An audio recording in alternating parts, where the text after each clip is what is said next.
E hoje nós vamos ver aqui, vamos analisar algumas informações que são muito relevantes em qualquer análise de fundo imobiliário. Dois pontos muito importantes: inquilinos e receita de aluguel. Eu costumo trabalhar eles como sendo o único ponto, porque à medida que eu olho também o inquilino, eu vejo o setor e vejo a receita que esse setor gera para esse fundo. Então, eu costumo colocar também, como Eric Dornelas, em um único ponto. Por isso nós temos inquilinos e receita de aluguel. Tá? E eu começo esse vídeo apresentando uma história para vocês. Tentem se colocar no lugar da pessoa que está alugando, que está alugando um imóvel. Vamos colocar assim. Então você tem, né, uma casa bonita, uma casa boa, um quarto, uma sala, um banheiro, uma suíte, para melhorar ainda mais aí a casa.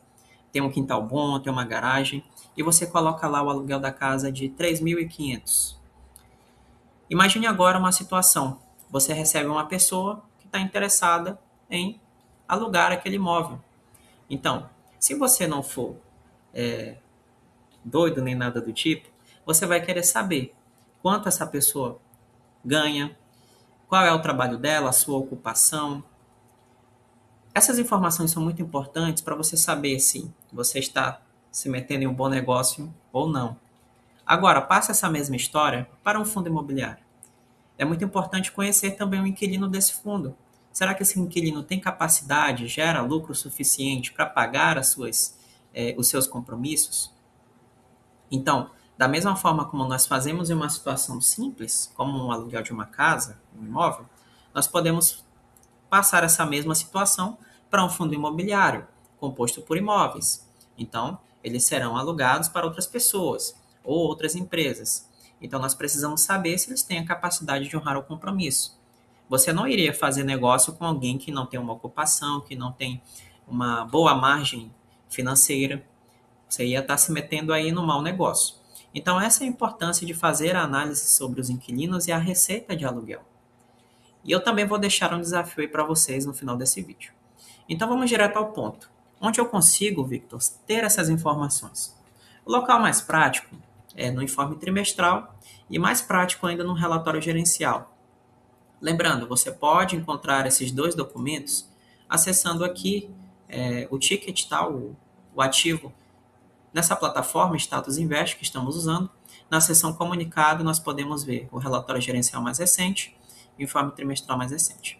Eu vou direto ao ponto aqui, para não demorar também muito o vídeo, prolongar demais, porque eu sei que essas informações estão no relatório gerencial de modo mais sintetizado. E por sorte aqui, o relatório gerencial disponibilizado foi do dia 2 de março, eu estou aqui no dia 5 de março. Então essas informações elas estão assim, digamos, fresquinhas. Eu vou acessar aqui esse relatório gerencial, então, e já vou aqui procurar por esses detalhes, por essas informações. Então, vou aumentar o zoom um pouquinho aqui, que na última aula eu vi que eu não aumentei, tá? E ficou um pouco difícil de identificar. Então, vamos lá, aqui é o início do relatório, tá falando, tá, sobre as mudanças recentes, os progressos recentes do fundo. Eu vou direto aqui procurar por algo que esteja relacionado a inquilino, receita, e olha só, já até achamos aqui, tá? Inclusive, achamos um gráfico que eu estava procurando na aula passada, que era de típico e atípico, tá bom? Já encontramos aqui, na aula passada eu passei batido. Então, olha só, já achamos aqui. Vamos dar uma analisada nesses gráficos e ver o que eles estão nos falando, porque nós temos aqui gráficos que sintetizam essas informações e, como eu falei, todas elas são bem recentes. O relatório é de 2 de março, tá? Então, eu estou com as informações aí foi lançado recentemente, então é melhor ainda, conseguimos fazer análise aí com mais precisão. Então, olha só, o que esse primeiro gráfico aqui, o segundo gráfico, está nos dizendo? Receita por tipologia, tá? Basicamente, ele está dizendo a divisão da área do setor, tá bom? A maior parte dessa. O que o relatório está dizendo aqui? A área ocupada por cada tipo de imóvel e a receita de aluguel gerada por cada tipo, tá bom?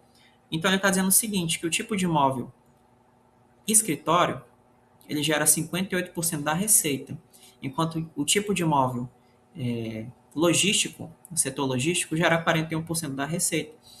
É interessante a gente já ver aqui que há um equilíbrio, tá? de onde vem o dinheiro do fundo. Há um equilíbrio entre esses segmentos, entre os dois segmentos, tá bom? Muito interessante já ver esse gráfico aqui, tá? Eu vou até salvar ele, eu vou colocar ele lá no nosso relatório. Sempre que nós batemos o olho, identificar aqui, tá? Essa receita por tipologia, tá bom? Basicamente isso que esse gráfico ele está nos dizendo, tá? Então, ele não depende apenas de um setor. A gente está vendo aqui que tem dois grandes setores principais. Dentro desses setores, podem ter outros segmentos específicos, tá bom? Então, olha só que detalhe importante. Geralmente, os galpões logísticos, eles têm, né, contratos aí mais longos, tá bom? E enquanto os escritórios, eles costumam ter aluguéis maiores, mas às vezes tem mais vacância, tá? E aqui do lado, nós já temos uma receita por tipo de contrato. Olha só, 47% dos contratos, a receita ela vem de contratos atípicos, enquanto 52% de contratos típicos, tá bom? É interessante que misturar esses dois segmentos aqui, ele ajuda até a diversificar um pouco mais o risco. Então, isso é uma informação muito relevante para a gente, é muito melhor. E a previsibilidade é a menor volatilidade, tá? A previsibilidade, claro, em relação à estabilidade da receita de aluguel. A volatilidade, menor variação nos rendimentos pagos aos cotistas. Então, nós temos imóveis de tipos diferentes e a receita ela tende a ser mais estável ao longo do tempo. É muito interessante, já identificamos aqui algo muito valioso, muito importante para a nossa análise, que enriquece mais a análise desse fundo KNR11, tá? Mas vamos olhar aqui um pouco mais. Eu vou pegar aqui um print também desse tipo de contrato. Isso aqui não deve nos assustar. Nós vimos na aula passada um pouco sobre os contratos típicos e atípicos, tá? Se você quiser entender mais o conceito, sugiro que você veja também os posts no blog. Mas passando por cima, tá? Os contratos aqui típicos, eles costumam ter um prazo geralmente menor, 3 a 5 anos. A rescisão é mais flexível. Os atípicos não, a rescisão pode ser um pouco mais pesada. O prazo normalmente é ali entre 8 e 15 anos, sendo mais frequente 9, tá bom? Então, isso aqui não deve nos preocupar. Essa diversificação é até interessante mesmo que isso aqui aconteça, tá bom? Deixa eu até colocar aqui também. Eu vou colocar aqui em cima, tá? Porque eu não... Deixa eu ver. Eu vou colocar aqui, tá? Abaixo desse ponto da aula passada que eu não achei. Então, eu já vou escrever aqui. Diversificação muito boa, tá bom? Muito boa. Não dependendo somente de um setor, tá? Isso aqui é importante para nossa análise. Já vou deixar aqui para futuramente, quando voltarmos e analisarmos, lembrar desses detalhes, tá? Mas vamos descer um pouquinho mais aqui, que ele fala também sobre o cronograma de vencimento dos contratos e a revisional dos contratos. Como a maior parte é típico, então os contratos alguns já devem estar próximos de vencer, tá? E nós podemos realmente confirmar isso. 2027, alguns já vão vencer aí, tá? Mais do atípico vão vencer em 2027 do que típico, tá bom? Mas 2030 adiante, os atípicos vão ter menos vencimentos e mais vencimentos do típico, tá bom? Nós até vimos na aula passada, lá no relatório, que a maior parte dos aluguéis aí dos contratos vencem com prazo superior a 36 meses. Eu até falei que isso aí é bom, porque nos próximos 36 meses não nos preocuparemos quanto à receita. Porque há sempre aquele perigo de um inquilino ele não querer renovar o contrato, enfim. Isso aí acontece também, tá? Aqui tem um cronograma revisional dos contratos, lembrando que o típico ele costuma permitir isso aqui, acho que a partir do terceiro ano. E isso é uma informação que vocês vão... Eu não vou conseguir lembrar agora com precisão, mas acredito que seja no terceiro ano, há uma possibilidade de revisão, tá, desses contratos. Deixa eu até confirmar. Isso, perfeito. Após 3 anos, qualquer parte pode pedir revisão do valor para adequação ao mercado. Eu estou aqui com o livro aberto também. Sugiro que vocês analisem com o livro aberto, que auxilia aí alguns conceitos, algumas coisas para lembrar, a gente vai lembrando aqui, tá? E quando já em relação ao contrato atípico, tá, essa possibilidade de revisão ela é menor e ele Desculpa, pessoal. Ele nos mostra isso aqui. Os contratos atípicos, tá? A revisional, ela é até mais longe, que está até um pouquinho mais longo aqui, mais longe, 2028, e apenas 2% deles, tá? Com possibilidade de revisão dos contratos, tá bom? E vamos descer um pouquinho mais aqui, que ele fala um pouco sobre a distribuição dos contratos por setor. E olha só o que eu falei para vocês, ó.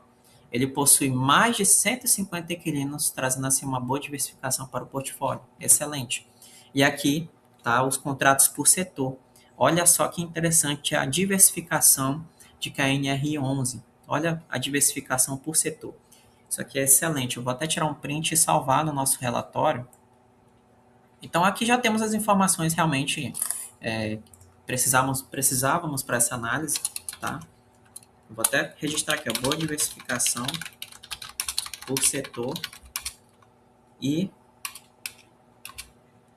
uma quantidade boa de inquilinos, tá? Boa de inquilinos, tá bom? Perfeito, então. Temos aqui informações que são valiosas para a gente, tá? Agora, eu creio que para a gente finalizar, acredito que para finalizarmos bem essa aula, eu vou deixar, na verdade, esse desafio para vocês. Aqui embaixo, na página 6, ele coloca aqui o portfólio de imóveis. Nós podemos ver aqui que temos os locatários, tá bom? Então, o que eu sugiro para vocês como desafio, tá bom? Que vocês pesquisem um pouco sobre esses locatários, tá bom?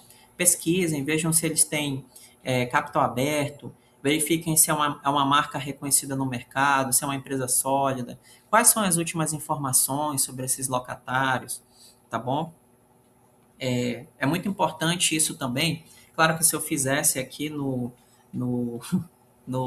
nessa aula, demoraria aí provavelmente uma hora, no mínimo, para verificar cada locatário dele. Olha só aqui, ó.